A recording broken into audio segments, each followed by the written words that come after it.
Hello and welcome back to your own YouTube channel H for Hindi 121 Learn idioms through translation।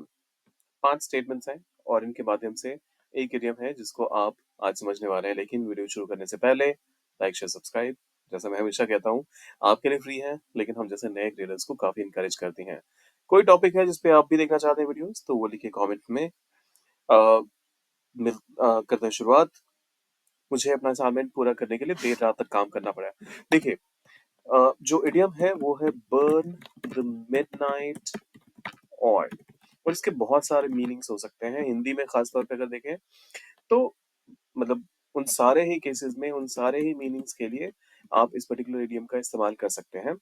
अब जैसे मान लीजिए अगर मुझे कहना हो कि रातों को जागना या फिर बहुत देर रात तक जागना, तो उस केस में तो definitely burn the midnight oil का इस्तेमाल होगा। लेकिन इसके अलावा आप कह सकते हैं, जैसे मान लीजिए जागरण करना या फिर रात दिन एक कर देना, किसी काम को करने के लिए, पूरा करने के लिए खून पसीना एक करना, ये सारे ही मीनिंग हो सकते हैं। कहने का मतलब ये कि जहां पर इंसान अपने जो फिक्स्ड कैपेबिलिटी किसी ने सेट कर रखी है, मान लीजिए मुझे अगर लगता है कि मैं रात को 9 बजे तक ही काम कर सकता हूँ और मैं रात को 12 बजे तक या 2 बजे तक काम करता हूँ, तो सिर्फ उसी केस में नहीं, अगर मैं पूरे पूरे दिन बिना ब्रेक लिए काम करता रहता हूँ तो उस केस में भी बर्न द मिडनाइट ऑयल का इस्तेमाल हो सकता है। तो इस मिसकंसेप्शन में खाली मत रहिएगा कि ये उसी केस में होगा जब देर रात तक जागने की बात होगी। ऑफ कोर्स वो एक बहुत ही स्पेसिफिक मीनिंग है, लेकिन उसके अलावा भी और भी मीनिंग्स हो सकते हैं। आपके रेफरेंस के लिए मैं एक एक करके वो मीनिंग्स भी यहाँ पर लिख देता हूँ। मान लीजिए रातों को जागना, ये एक मीनिंग हो सकता है। अच्छा, वो बाद में करेंगे, पहले फटाफट से इन स्टेटमेंट्स को कर लेते हैं पूरा ट्रांसलेट। मुझे अपना असाइनमेंट पूरा करने के लिए देर रात तक काम करना पड़ा। अब देखिए, यहाँ पे अलोंग विद द इडियम हमें एक फ्रेज का भी इस्तेमाल करना पड़ेगा जो है कि हैड टू, क्योंकि एक सेंस ऑफ कंपल्शन है। इंसान का मन नहीं था, जो भी इंसान ये कह रहा है उसका मन नहीं था देर रात तक काम करने का, लेकिन उसे करना पड़ा ऐसा। So I have to burn the midnight oil, अपना असाइनमेंट पूरा करने के लिए। टू कंप्लीट, पूरा करने के लिए। अपना, माई, क्योंकि आई हमारा सब्जेक्ट है तो इसका पोजेसिव फॉर्म माई हो जाएगा। और असाइनमेंट तो खैर इंग्लिश वर्ड ही है तो वो इंग्लिश में ही रहेगा। So I had to burn the midnight oil to complete my assignment. I had to burn the midnight oil to complete my assignment.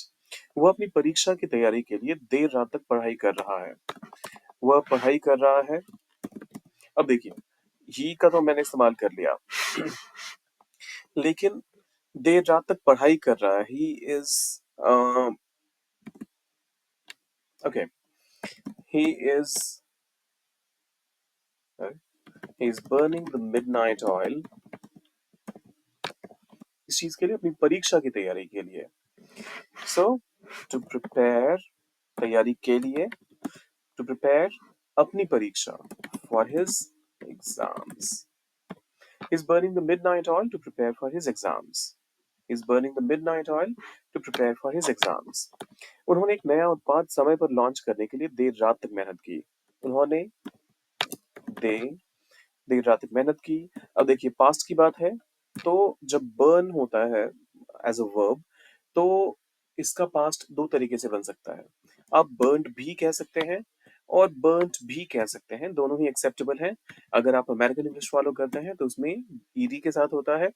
और हालांकि ये बात नहीं है कि ये ब्रिटिश इंग्लिश में बिल्कुल ही एक्सेप्टेबल नहीं है। Burned English, sorry, British English में भी एक्सेप्टेबल है। Just that burned is also one more version that many people in the UK they use. तो they burned the midnight oil, नया उत्पाद समय पर लॉन्च करने के लिए। To launch the new, to launch, launch करने के लिए। द न्यू, नया, उत्पाद के लिए मैं प्रोडक्ट का इस्तेमाल करूंगा यहाँ पर ऑब्वियसली। और फिर समय पर, on time. They burn the midnight oil to launch the new product on time. उसने बेहतरीन प्रस्तुति तैयार करने के लिए, और यहाँ प्रस्तुति का मतलब किसी परफॉर्मेंस से नहीं बल्कि प्रेजेंटेशन से है। सो उसने बेहतरीन प्रस्तुति तैयार करने के लिए देर रात तक काम किया। He burned the midnight oil, किस चीज के लिए? बेहतरीन प्रस्तुति तैयार करने के लिए। To prepare,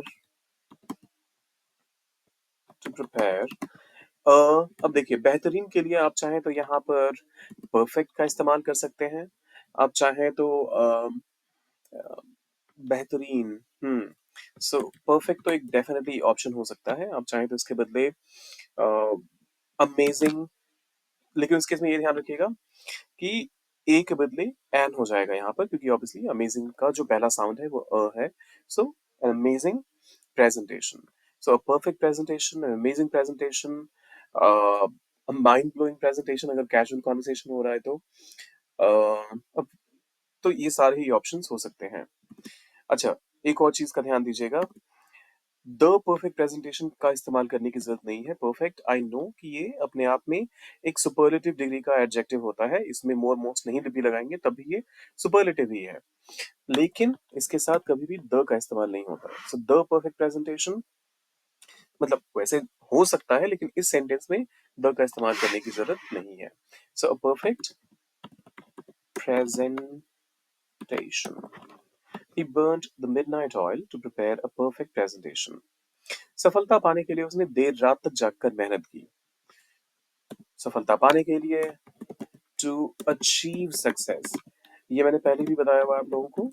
यहाँ पर गेट सक्सेस की बात नहीं हो रही है। यहाँ पर जब सफलता पाने की बात होती है तो उसमें अचीव एक ज्यादा अप्रोप्रिएट वर्ड होता है, टू अचीव सक्सेस।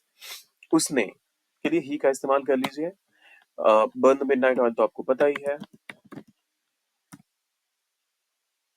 अब इन सब को मिलाइए, बनाइए एक परफेक्ट एग्जाम्पल, मतलब परफेक्ट एक सेंटेंस, और उसे डालिए कमेंट बॉक्स पे, और जाने से पहले लाइक शेयर सब्सक्राइब करके जाइएगा। मिलते हैं जल्दी।